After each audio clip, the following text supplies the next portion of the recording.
How are you today? Okay, you can hear, right? The translation is good? Everything is good? Fantastic, fantastic. So, our job this week is to really retrieve all the knowledge that is contained within the portion of the Zohar and of the Torah that we study the same week. So, the way I will proceed, every class of Zohar is the same. I will start by the story, and I gotta tell you, the Torah is a lot better than the soap operas. So, we will start with the story, which we call in Hebrew the pshat. The pshat is like the simplest level. And from there, we are going to get all the commentators from, the Kabbalists, from the Zohar. I'm going to bring also other Kabbalists into the mix. And from there, we'll have our weekly lesson, meaning what we need to think about this week. And if you are attentive, you will see that the same week, when you read the newspapers, when you meet people, the same issues that are raised within the Zohar of the week are raised within your own lives. It's going to be very similar topics because the cosmos has cycles, and we want to be attuned with the good cosmic cycles. So the name of the portion of today is Lech Lecha. Lech Lecha. So we have on the board all the generations. So I'm going to make the story very short. Everything starts with Adam, okay? Adam has 3 sons, 2 at first, Cain and Abel, which very happily murder each other. So the Bible doesn't start very well. You have the snake, you have Cain and Abel that kill themselves, and then the generations continue. The generations coming from Cain, because Cain is the survivor, were all people of bloodshed, great generals, people that had very hot temper. We know that Cain, people coming from the root of Cain, some of you were in my class, are people with very big desire to receive and that have no problem running other people over. So these are the descendants of Cain. So from Cain descend 10 generations until we get to Noach, okay? Noach was last week portion. It happened to be with Rosh Chodesh, so we had explanation on Shabbat. Noach, everybody heard of him because of Noah's Ark, right? Because he put all the animals, the famous story. He was the only righteous of that particular generation, and the only guy that was apparently worth saving along with his family. So technically, when you look at things, we are not descendants of Adam. We are descendants directly of Noach, because the entire mankind was wiped, right? Everything was wiped, except the family of Noach and certain picked animals from different species. So technically, we are descendant of Noach. Now, from Noach to Abraham, to Avraham, there is another 10 generations. And there is here one very, very important point. And the point is that if it was for the generation coming from Adam and Cain, if it were for the generations coming from Noach, the Zohar explains that the world would have been destroyed because there was no one worth to understand and do propaganda on the light of the Creator until Abraham came by, which is 20 generations after Adam. Now, the generation of then is not the generation of today, because people used to live 200 years, like 800 years, like world records. There were very, very long generations, right? But if not for the merit of Abraham, the world would have been destroyed. Some of you were with us, I think it was in Bereshit, in the Zohar Bereshit, where I explained that in the Kabbalah expresses that there were many worlds before our world that were created. There were 63 worlds that were created, and all of them, one after another, were destroyed. Why? Because there wasn't a single person that was worth to spread the light of the Creator. There wasn't a single person that stood up to be righteous and do the work that we are supposed to do. Who is this person this week? Our hero, so to say. It's Avraham Avinu, Abraham, and his name is hinted in Genesis, actually, because it says the word Behibaram, which is the same word as Avraham. It's the letters upside down.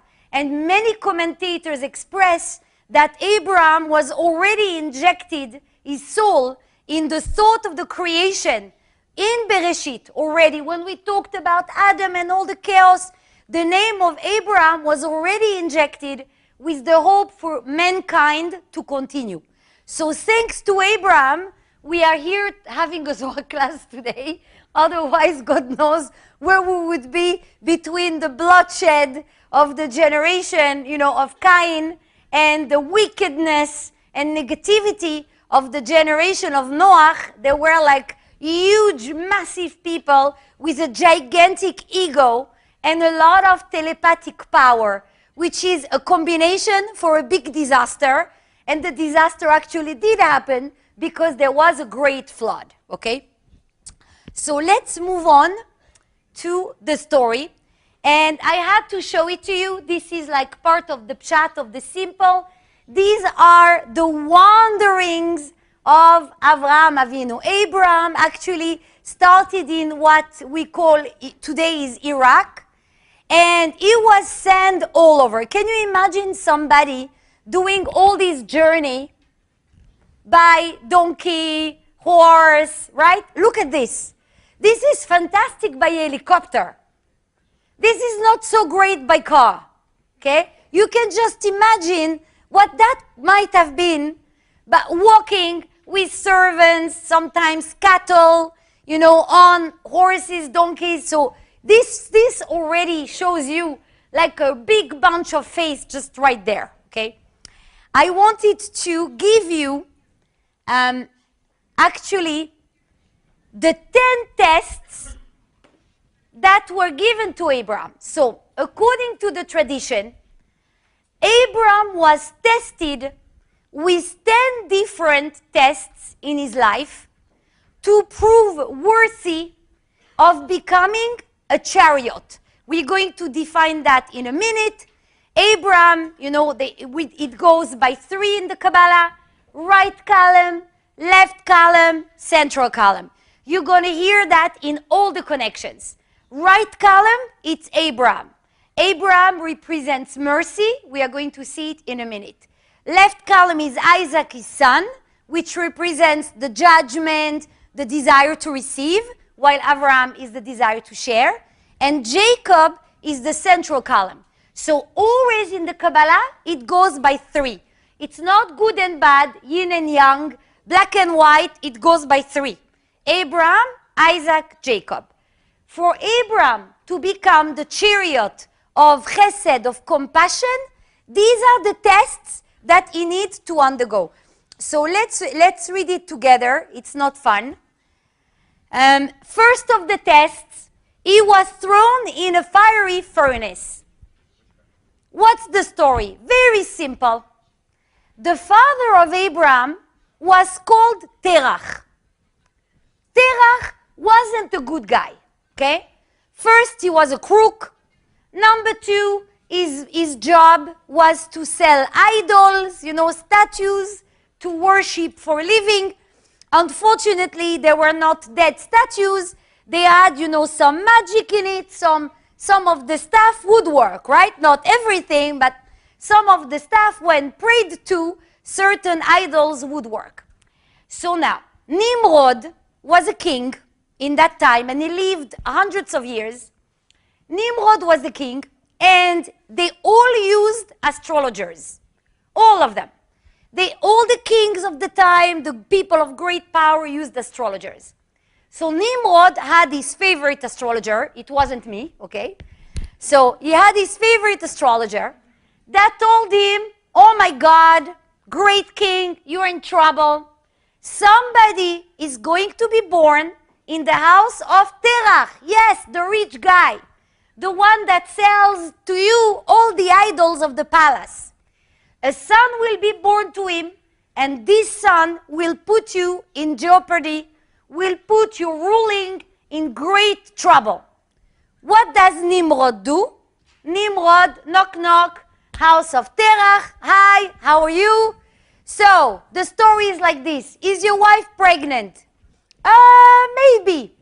Okay, if it's a boy, he needs to die. My astrologers told me this guy was going to be big trouble for me. He must die. So Terach said, no problem, I will let you know. And what happened is that effectively a son was born to Terach, but he didn't tell Nimrod. He told Nimrod some story. No, in the end it's a girl. I mean, there are different commentators about that. Or he told the king, no, he was stillborn, the baby was not born, so Nimrod was fine. In fact, Abraham, he was called Avram, was born, and he was placed, Nimrod smuggled him in a cave and left him there. He said if he's meant to live, he will live, and if he's meant to die, he will die.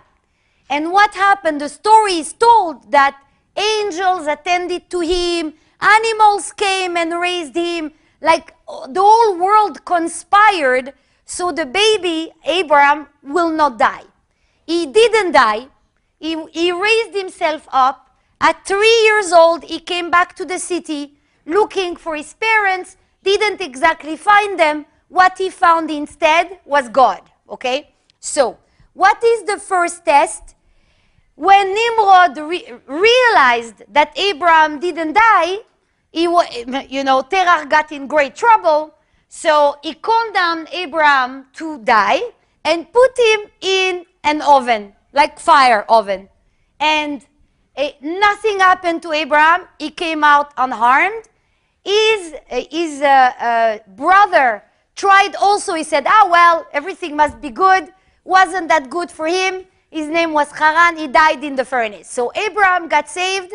His brother, not so much. Number 2, God tells Abraham to leave his homeland, okay? To leave everything. We're going to talk about it. It's one of the most powerful Zohars of all, like most powerful parasha. He was told to leave his, homeland, leave his possessions. Not only that, Abraham was told that he cannot take a penny from Terach.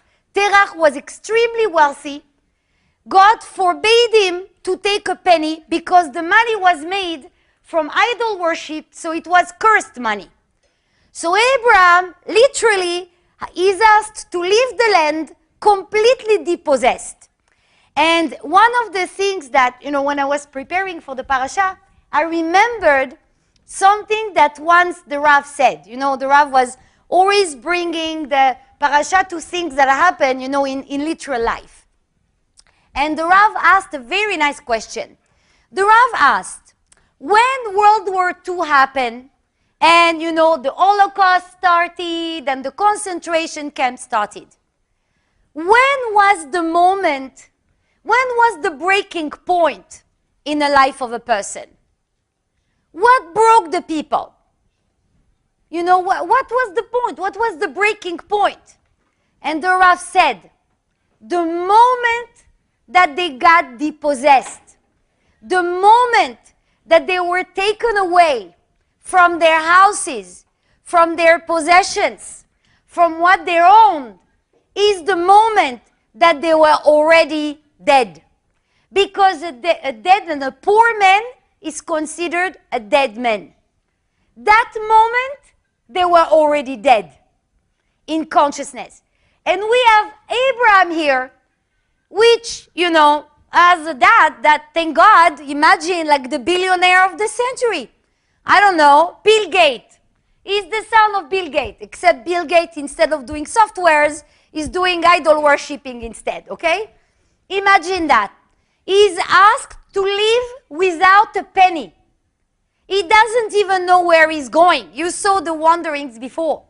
Every time he's given a different direction. That was the second and hardest test he had to undergo. And then there is a lot more. And then, you know, there is famine. Obviously, he has nothing. Then there is a famine. Then, you know, Pharaoh captures his wife Sarah, wants to be with her. He gets the plague instead. Then he has to be in the middle of a war, you know, in Sodom and Gomorrah. This is the parasha where Sodom and Gomorrah get destroyed, right?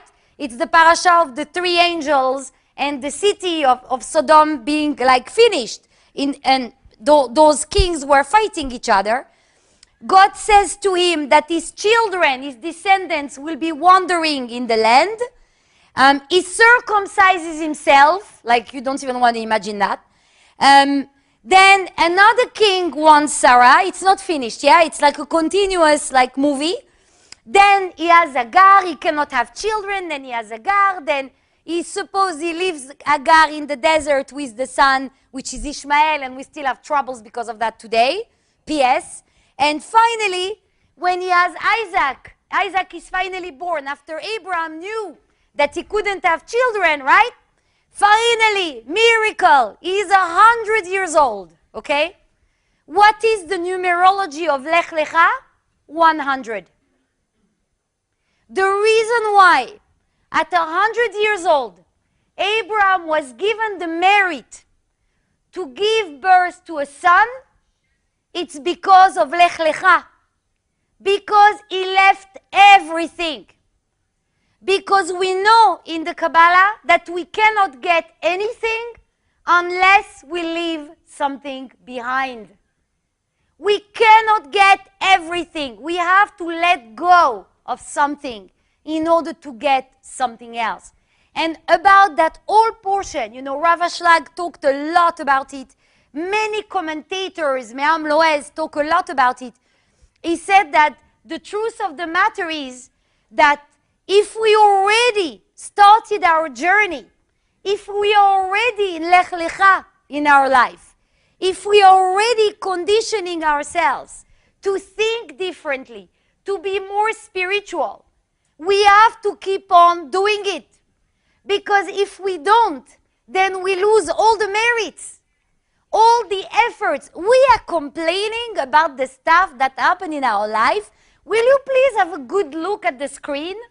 The guy we are talking about was flesh and blood. Abraham was a person. He got abandoned. I mean, it's the worst case for psychologists, okay? He's abandoned. He has to be depossessed. He has no home. He's wandering. He has no security, no certainty. Perfect case for a psychiatrist, okay? Nowadays, somebody like him would be given like a prescription of 100 pills, yeah? It's a guy that went through all this. And we are whining about the tribulations of our life. Come on, guys. Let's get ourselves straight, because really, the little problems we have in day-to-day life compared to this, anyone ever threw you in a furnace? Anyone depossessed you from all your possessions overnight? Anyone send you wandering in the desert with no food? Probably not. So I think we are okay. Like when you look at those tests, I had to show them to you because like we are such whiners when it comes about, you know, to our life. We're always complaining about something. Oh, give me a break. But then what happened? After these 10 tests, everybody remembers Abraham. Abraham is worshipped in all the religion. All the monotheist religions speak about Abraham. You know, Judaism, Christianity, Islam. His name is remembered all around the globe. Not only that, we know as well that he had other children later on in his life after Sarah passed away. And it also says that these children were sent to the east. And there is one, you know, of the god in Buddhism that is called Brahma. Brahma is the principle of construction. It's exactly the same letters as Abraham. So all the way to the east, we've heard of Abraham, the principle of generosity and mercy that went through hell until he became who he was. So, what are the lessons that we want to learn today? Number one, names. It says that Abraham, you heard it all 1,000 times, I know, but maybe there are certain details you don't know. Abraham was called Avram. Avram was sterile. A hey was added to his name. He became Avraham with a hey, a letter hey, and from there, his destiny changed. So we know, so far, two things. By changing place, we change our destiny, which is Lech Lecha. It says in Hebrew, Meshane Makom, Meshane Mazal. You change place, you relocate, you change apartment, you change neighborhood, your luck changes. What is your luck? Your merits. The balance of your good action is tipped because the stress of relocating is apparently, according to psychologists, worse than divorce. So the mere relocation will tip the scale to change our destiny. And the second thing that can tip the scale is the name. Inquire about your name. Have you been named after, an ancestor that, God knows what, died of a sudden death, or died young, or got run over by a train, or the great-grandmother that was the meanest person on the planet, and some intelligent person in your family decided to give you her name, right? In the Kabbalah, we insist a lot on the name.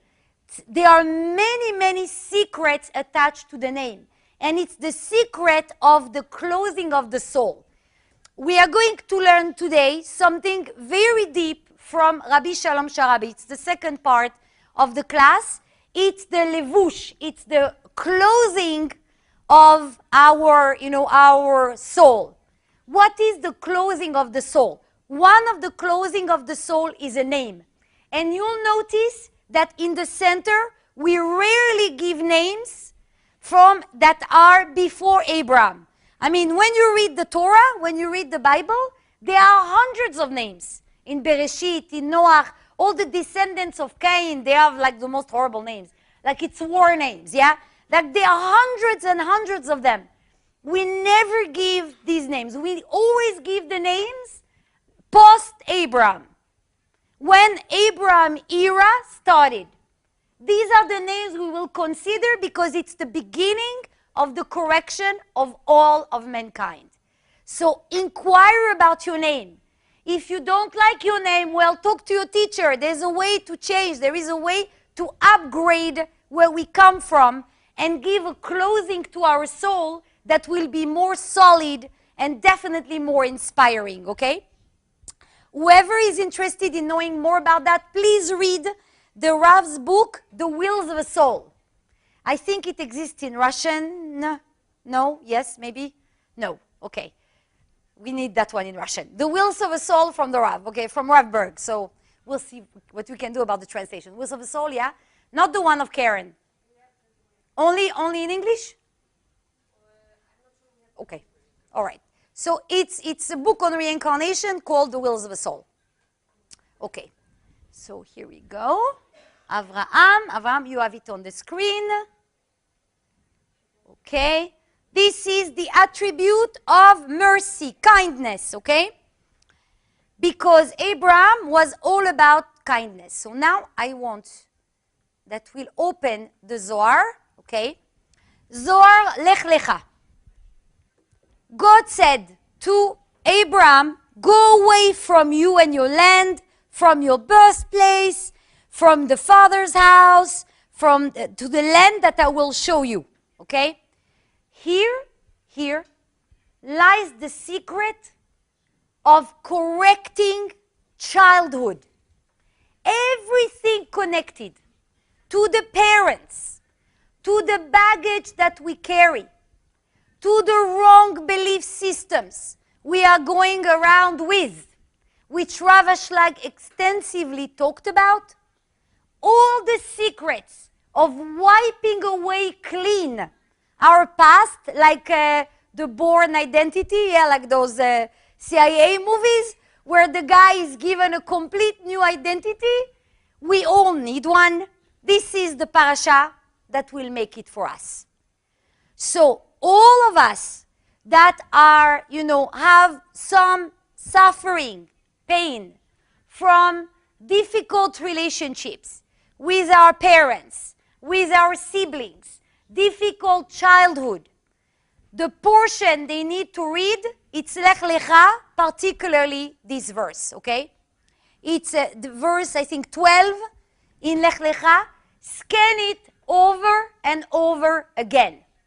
This is the antidote to remove all the negative belief systems that we are coming with.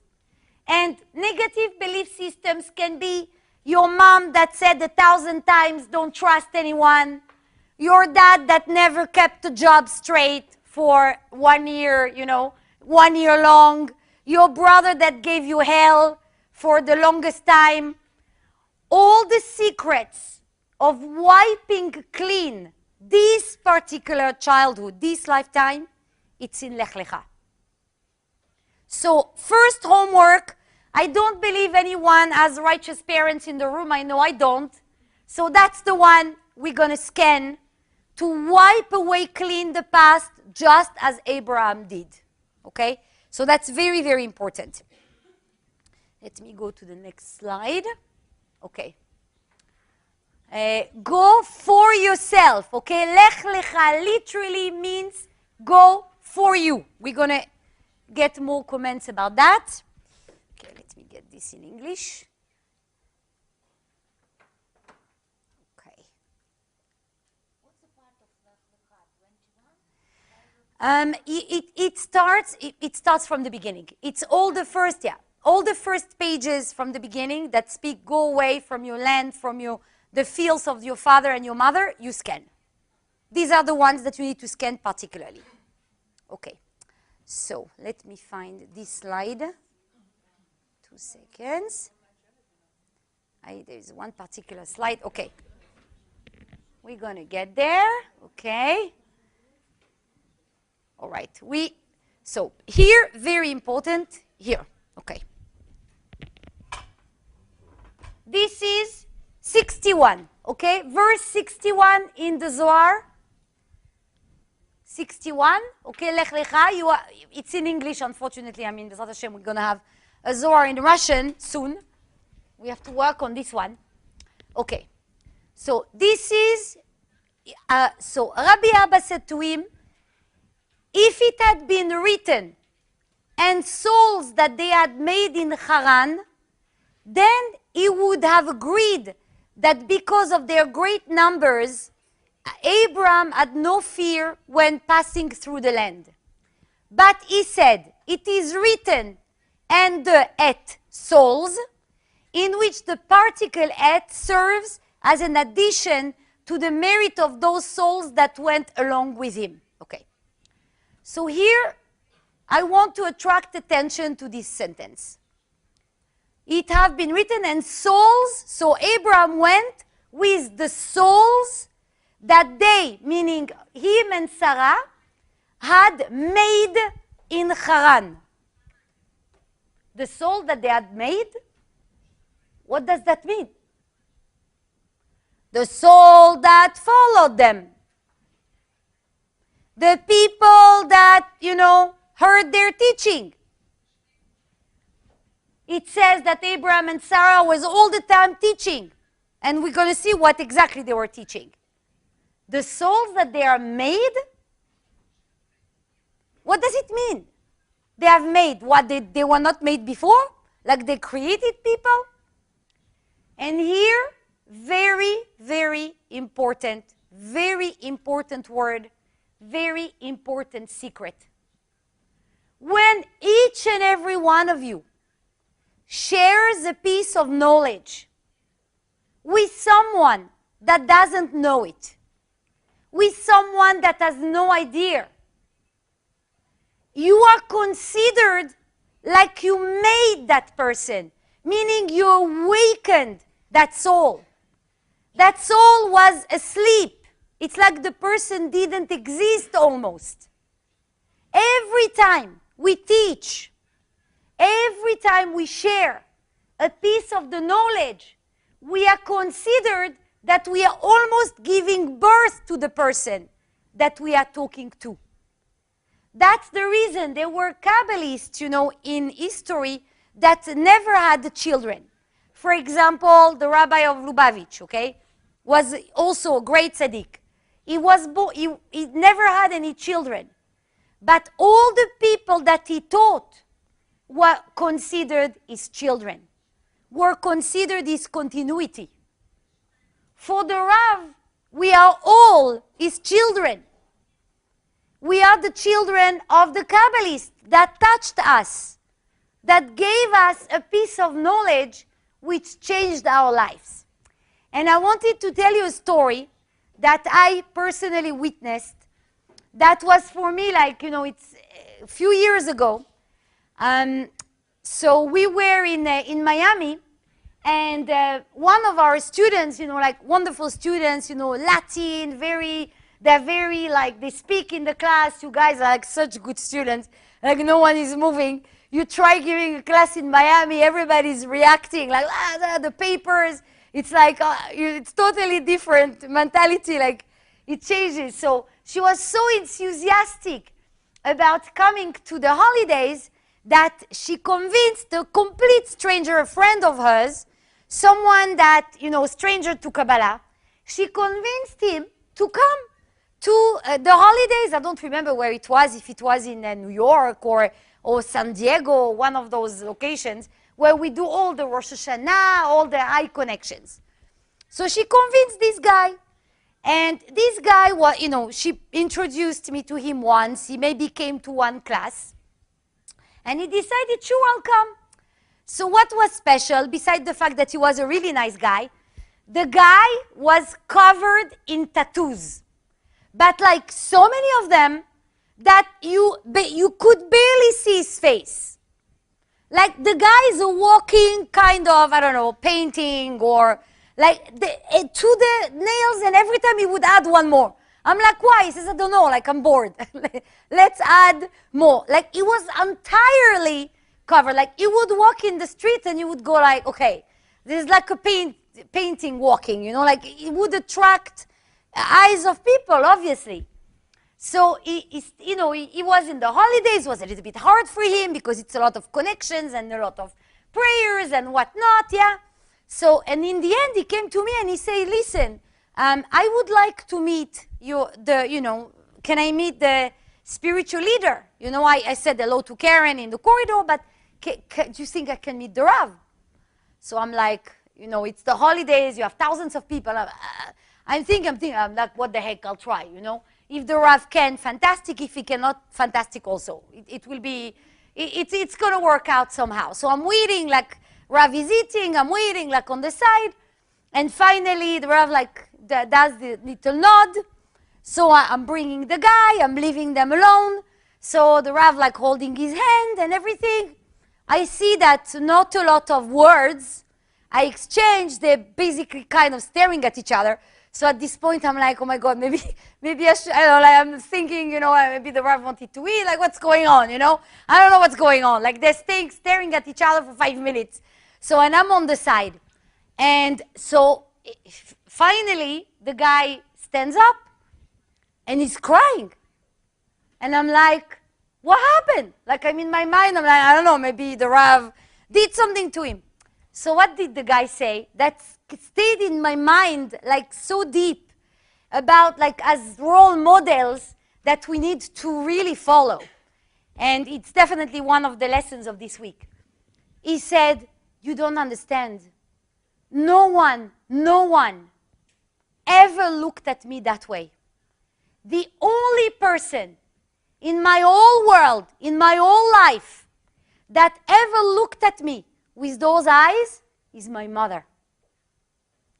What I get from people, it's judgment because I'm tattooed all over. What I get is stares, it's looks. No one, and hear me well, no one ever looked at me that way. He just looked at me, and I felt like my mother. Like she was looking at me, and his mother had passed away. She was the only one that loved him the way he was, that didn't give him any, bad word or bad mouthed his habit of tattoos or whoever he was going with. She was the only one that never judged him, and now he found the second person on the planet that didn't judge him. The Rav, so I said, did the Rav say anything? He said no. He didn't say a word. He just looked straight into my eyes. That was it. I felt my mother was looking at me. It's okay. I understand. I didn't understand anything until now. Now I understand everything that you're doing. And why am I telling you this story? Abraham became the chariot of Chesed, the chariot of mercy. Our job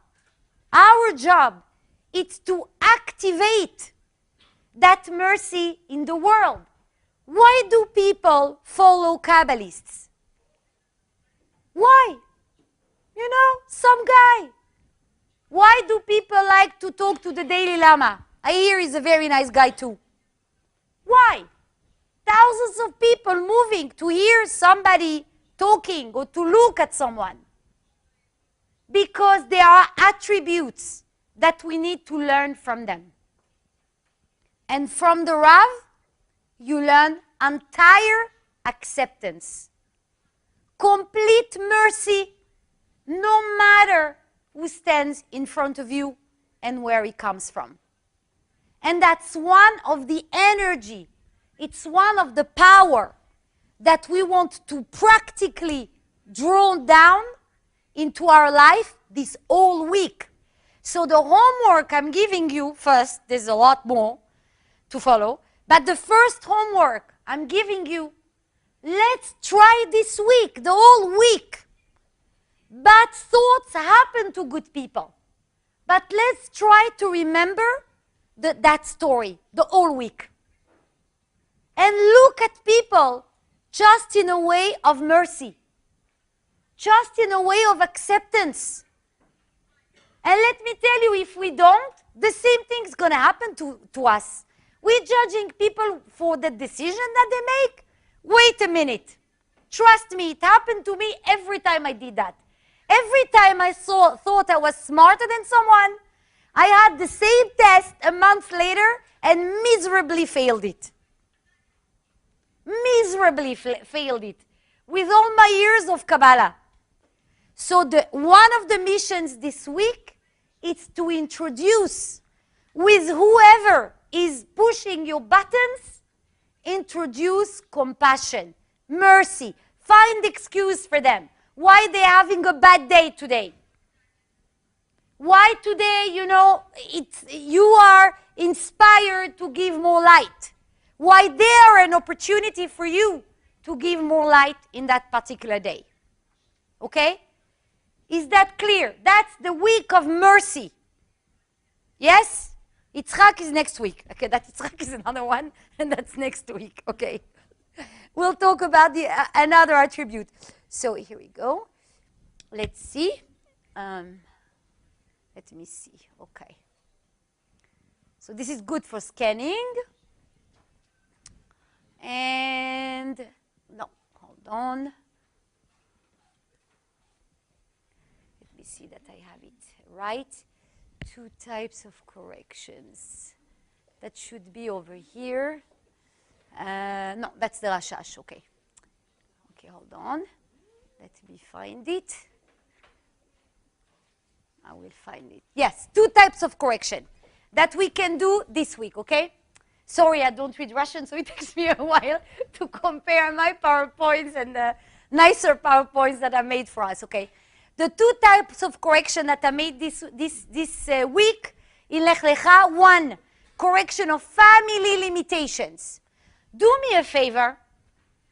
If there are, when there are, not if, when there are people in your life, in your circles, that you know are not positive people. How do you know they are not positive people?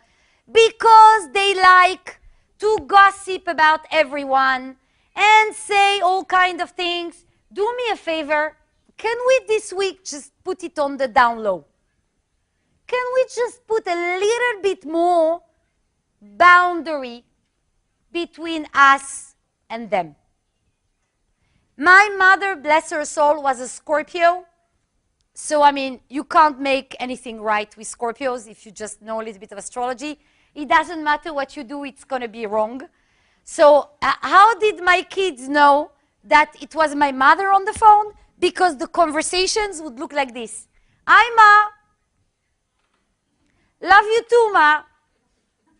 How you doing? The kids are saying hello. Listen, listen. Hey, kids, say hello. It's a grandma.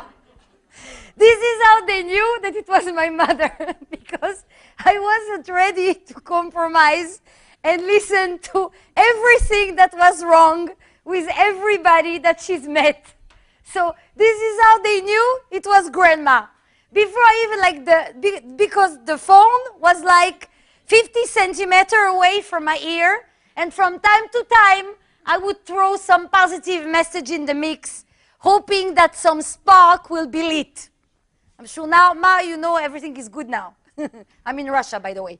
That's another one that she'll find extremely funny. And so that's part one of the correction. Please, like, the surrounding is what we will become. Tell me who you are with, I will tell you who you will become. I don't need to be a psychic. You will adopt the ways of the people you are with. This is the reason why it's important in the center. Why did the Rav so much wanted to create communities in the center? So people that would work, hopefully, would work on themselves and not go around with gossips, could find a place to be together with like-minded people. Trust me, communities are very difficult to handle. It's a lot easier to make Kabbalah Center just a school, where people come in and go out and you're done. Communities are difficult because X doesn't get along with Y, that doesn't get along with W, and then they go to the teacher, then the teacher has to make a workshop to the three, and etc. and so forth forever. The reason why the Rav insisted on communities is so that we would have circles of support to really be on Lech Lecha, on our way, on our road to the changes we need to make in our life. Okay? Clear? Now, second correction, and that I doubt you heard maybe some of the stuff I said now, until now, but I doubt you heard what's coming. Because that was like amazing. I loved it. Okay.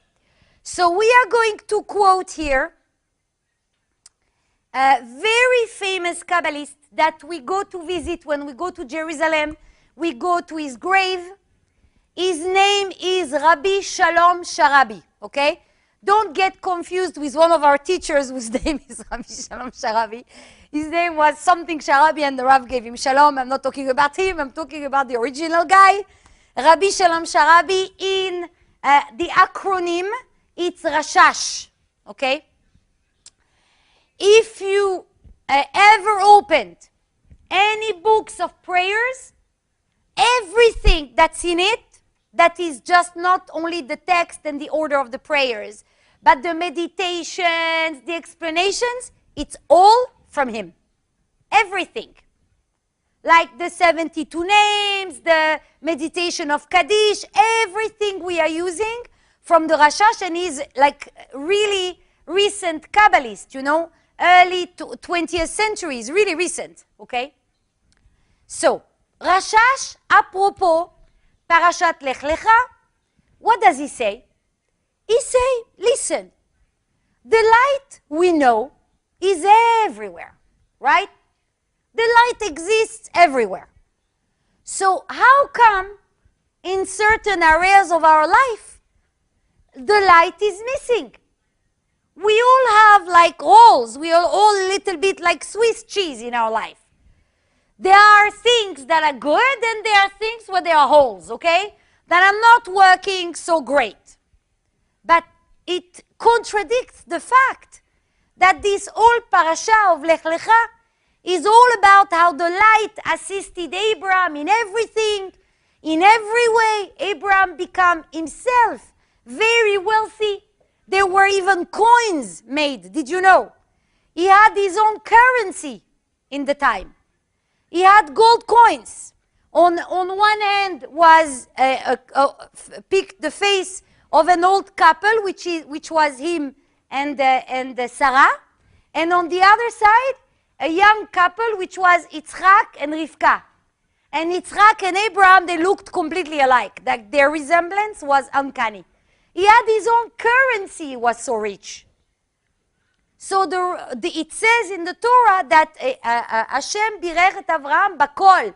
Like really, the light gave everything to Abraham. Everything, all the possible blessings, descendants and money and everything that he left, basically.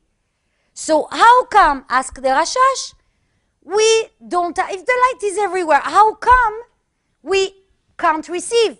And he says, it's because the vessels to receive that light, we don't have them.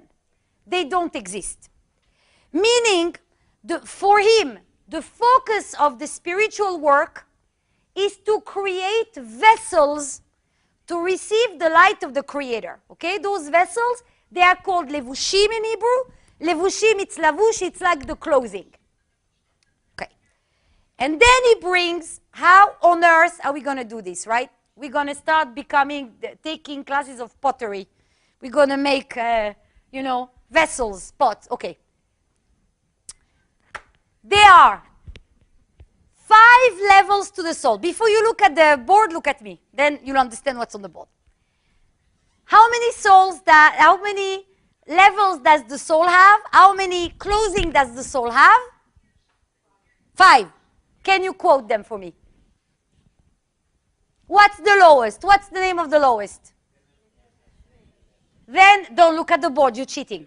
The second one, Ruach. Third one, 4th, 5th. Not bad, not bad. You guys are good. You guys actually do listen in classes. Okay, these are 5 clothing of the soul. Nefesh is the lowest. Imagine the shoes. Imagine the like soul like a body, okay? So the nefesh is the shoes, the ruach it's the pants, right? And then you go up. And then you go up, neshama like the shirt, chaya the coat, yechida is the beautiful fur coat with the diamonds and everything, okay? All on it. And then the costume of the soul is complete. And he gives very simple things to know and to do in order to create those vessels. Now, some of the stuff you've heard, but you didn't hear what is the goal. Because you heard everywhere that it's good to come to listen to the Torah on Shabbat and it's good to share, right? When did you hear that? About 1,000,000 times. You already heard that it's important to come learning because probably our wonderful team in the office plus your teachers are bashing your head in. You need to learn at least once a week, once a week, once a week, once a week. They are going with the hammer, right? So they hammered that already. You heard it already. You already heard that it's important to not be robotic about the actions that we do. So some of the stuff you heard, but what you didn't hear is what it does. And what it does, it's to complete each and every action will complete one certain level of our soul, one certain clothing of our soul. So we're going to go one by one, and the next time you do what you do, you should think of repairing the clothing, because those clothing, those vessels, the vessel in the endless world was perfect. The light didn't create something imperfect. When the light and the vessel were together, everything was good. When the vessel separated and started wanting free will and all kind of luxuries like that, then a lot of things started going to hell, basically. And then we slowly but surely damaged our levushim. We damaged the clothing of our soul. We damaged our vessels with the short circuits. Can you imagine what we were 1,000 years ago? Most likely barbarians. A bunch of barbarians burning villages. What are we going to do 1,000 years ago, really? Like, be enlightened. We have like nice stories in our heads. But guys, if we are here today together learning this again, chances are we didn't do that great. If we did that great 1,000 years ago and 500 years ago, I don't think we would be here. We would be like above learning some nice piece of information with Rabbi Shimon, not with me, unfortunately, with someone a lot more elevated than the teacher standing in front of you today, okay? So those levushim, those vessels were damaged all throughout our reincarnations by the short circuits that we made, okay? Very short circuits. And we know that the generation we are in is the most corrected, because all the big stuff already has been corrected. Nowadays in the world, it's not normal to go kill someone or steal. There are laws that went around. In the time of Sodom and Gomorrah, do whatever you want. Well, they got destroyed, mind you. But, you know, no laws, no nothing. We can do whatever we want to do. It's no longer like that. So this generation is the one that requires like the last sharpening of all the levushim, all the vessels that we have. So let's start one by one. How do we correct the lowest level, the nefesh? Very simple. Physical actions. You share. Simple sharing. Hold the door to someone. Tell them there is a class of Kabbalah. Pick up a paper that fell from someone's hand. What else? Learn a little bit, just a little bit. Come to some connections. What should be your meditation when you do that? If you go volunteer in Kenya, wherever, in Nepal, what should be your understanding? I am correcting the levush of nefesh. I am correcting the lowest level of my soul. That's how I'm correcting it. I'm correcting it by simple sharing actions, simple connections, simple prayers, a little Torah reading. That's nefesh. It's the bottom, it's like the shoes of our spiritual work. It's the malchut. If we want to correct the pants, the ruach, what do? Ruach, it's learning. It's when you really push yourself to learn. So you get a book, you get a Zohar, you struggle with a paragraph, you come to a class of 10 minutes emanation of my lovely husband, and your brain is smoking in the end of the class. Good.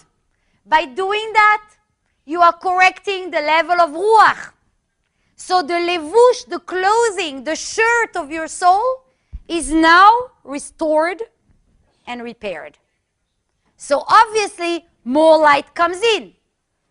More light in the nefesh, it's more money. More light in the ruach, it's to be elevated more in society. Having people that, are in a different level that you can learn from, right?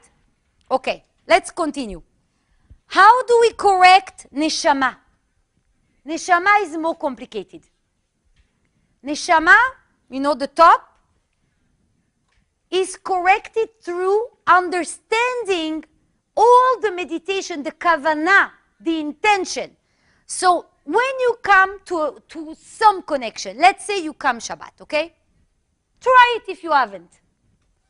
And you hear usually Shimon, Yitzhak. Okay, so right now we are meditating that, I don't know, the world of Malchut is united with Zeir Anpin. That's a kavanah. That's an intention. That's putting an intention into our prayers.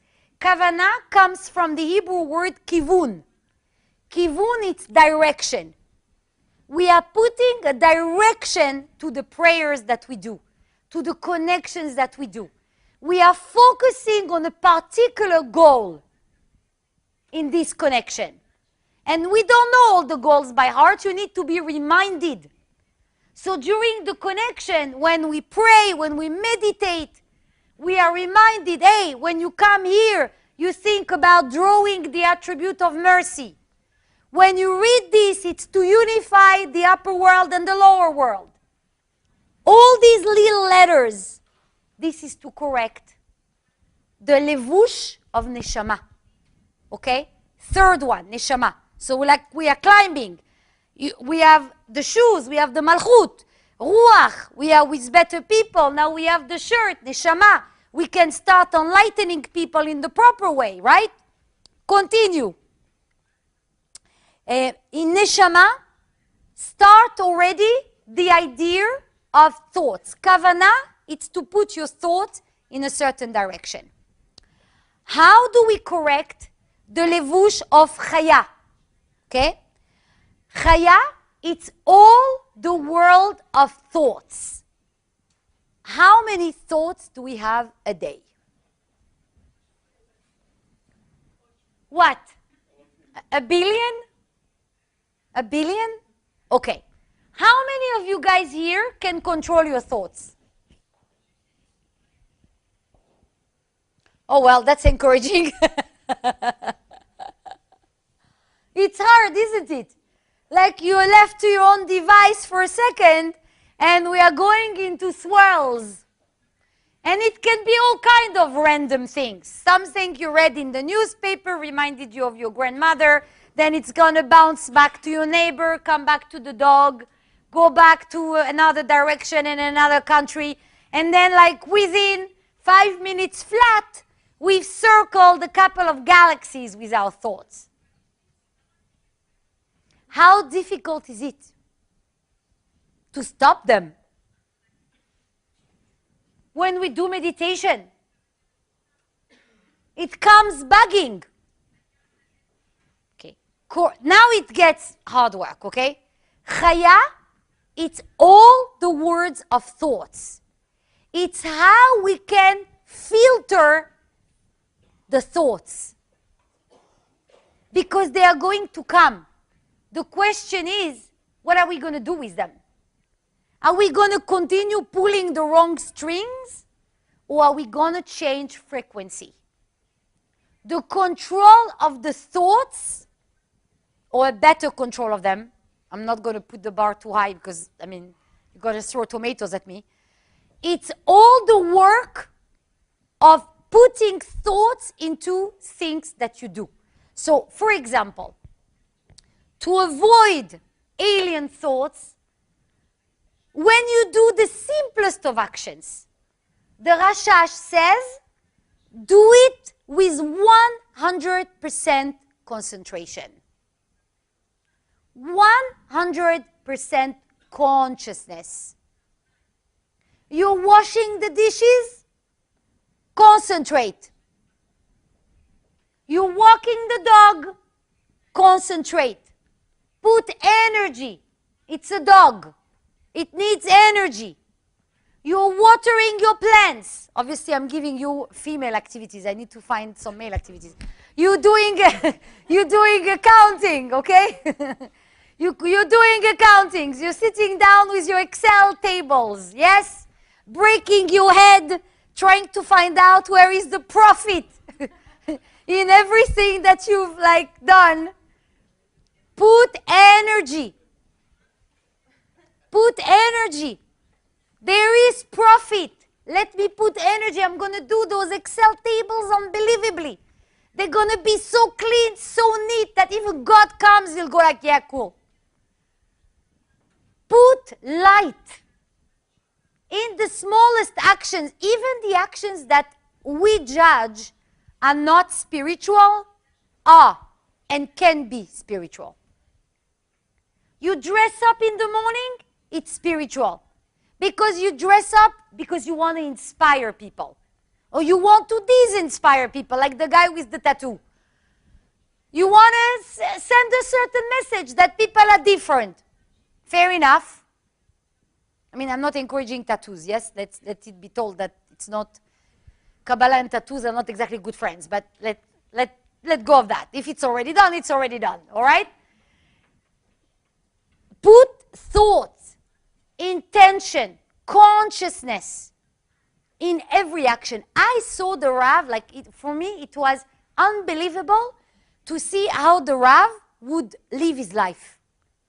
The Rav would, put a paper with a certain angle. I would move it, he would notice it.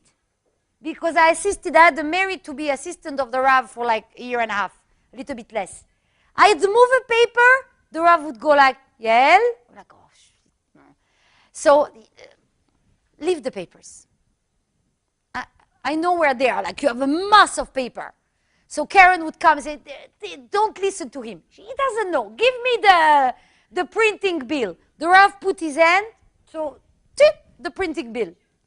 Out of 500 papers. Everything, the Rav would stop, notice. Place is clean.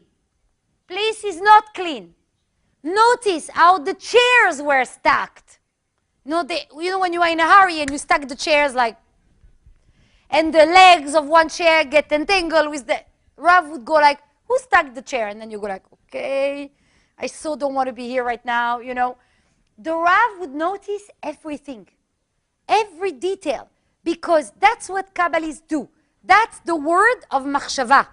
That's the word of, chaya, the level of chaya, where you can see everything, give energy to everything. Give energy to every person.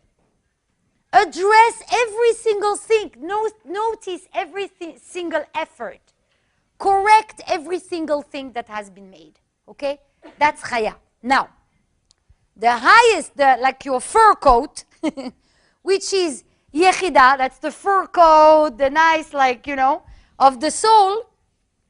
So it's called in Hebrew, Reuta de Machshava. Reuta de Machshava, actually it's in Aramaic, it's excitement of thoughts. So this one, until I managed to understand it from the Rashash, myself, it took me a while. I'm going to try to chew it for you. It's when you're going to do something and you already are excited about the fact you're going to do it. You are still in the thought, and the thought of doing something, and you have all the details in your mind, you're super excited about it. And it's all consciousness. The three, you can see that the three the highest level of the soul, which are neshama, chaya, yechida, it's completely world of consciousness. And oftentimes, you would see the Rav actually not doing anything. The Rav would sit in the war room with a tea, and you would look, for an hour, the Rav would be in thoughts. What would the Rav do? The Rav he would tell us afterwards, he would access information. Information that exists in the cosmos. It happens to us, but it doesn't happen to us proactively. Sometimes you think about the song, right? And you're driving. And the song comes in the radio. No? Doesn't happen? I'm the only strange creature that it happened to? Okay, so it happens, right? You think of a song and the song comes up. Or you think of a person and the person shows up. Or they call. Or you think, of a car and you're on a red light and you look, the car is next to you. It's the car you were thinking of buying. Or You heard about like a fashion designer, and you always wanted to see the clothes, and randomly on a rack of, I don't know, final sale, you get what you need, right? So that's the word of Yechida. When you are a Kabbalist, it happens to you 24/7. You access an information and it comes to you. You access a cosmic something and it comes to you. You think of something, you think of someone, you think of doing something, and it happens. And it gets open. That's when we are in the highest levels. That's when we are in the highest levels. When we can like connect, or you think about, I don't know, science. Oh, I wish that science would find something, and boom, you open your, the internet and it's there. There is an article about it. That's the highest level of consciousness that we want to reach. That's the highest levush. To sometimes stop, think, hijack the cosmos. Ask for messages. Ask for what is talked about in the upper world. What are they talking about? What's the conversation about? About the government, what's the conversation about? Okay? That's higher level. So make time during the week to do nothing. Nothing. Sit down, stop all the thoughts, access higher levels. Higher level of consciousness. That's Yechida. Okay? So, let me recap so you're not completely lost. Here we go. I have to find the thing and then, okay. Okay, thank you. Okay. Let me see. I have to find it. Is that? No, I don't think it's that. That's Rabbi Menachem Mendel of Vitebsk. Okay, this is something to continue. But Rabbi Menachem Mendel says that what did Abraham do when he went around and talked to the people? He told them that everything is light. Everything is light, that there is no physicality. Physicality, we are made of the same atoms of the table. By the way, Rabbi Menachem Mendel of Vitebsk, we visit him, he's in Tiveria, the ones that went to the Tzadikim tour in Israel. And Rav Brandwein said that he's the protector of the center. He's the one that the center was created with. So we always visit him and put a kind of a little note, more students, please, let's get us to buy more locations and things like that. Rabbi Menachem Mendel of Vitebsk. So Abraham presented the world unification, that everything is unified. Its theory of unification, can you imagine? This is 4,000 years ago. So, two things,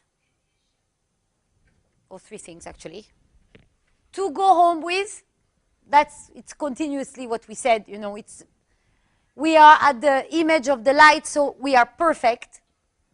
Okay, so let me see, where is the homework? Yeah, that's the homework. That's the homework, oh my God, till I can read this language. Okay, that's the homework for the week, okay? Scan Lech Lecha, inject machshava, thoughts. You can't go random. This is not a week to go random on things. From now on, you're walking out this classroom. The people you're going to see, it's not a coincidence. Put light. You park the car, be thoughtful of the person that's going to park next to you. Look around. Put thought, light, energy. You haven't cleaned your house in 1,000 years. It's the time to do it. This is the week to do it. It's machshava. It's a kind of activation of things. By putting this thought, we activate the matter. We activate our environment. We activate the people. And most importantly, we activate the highest part of our soul, which we have very little access to without spirituality. It happens once in 20 blue moons. And finally, I mean, this is also from Rabbi Menachem Mendel Mivitebsk. He says that every time we breathe in, we have to breathe out, right? So he says, when we breathe out, it's like our soul comes out of our body. And when we breathe in, it comes back again.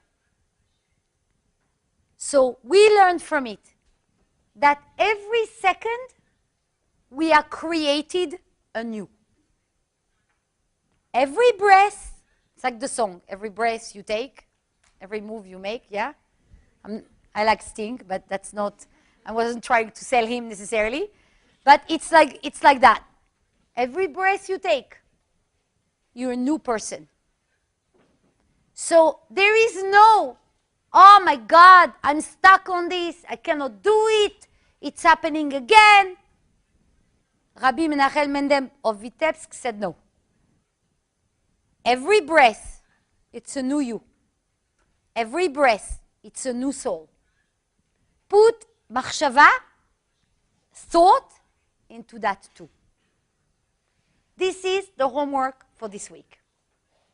Okay? We are patching up. Imagine you are like the tailor. All the holes in all our clothing of the soul. This is the week to patch up everything. Okay? Please, please make sure that they knew you came so we can send you the PowerPoint.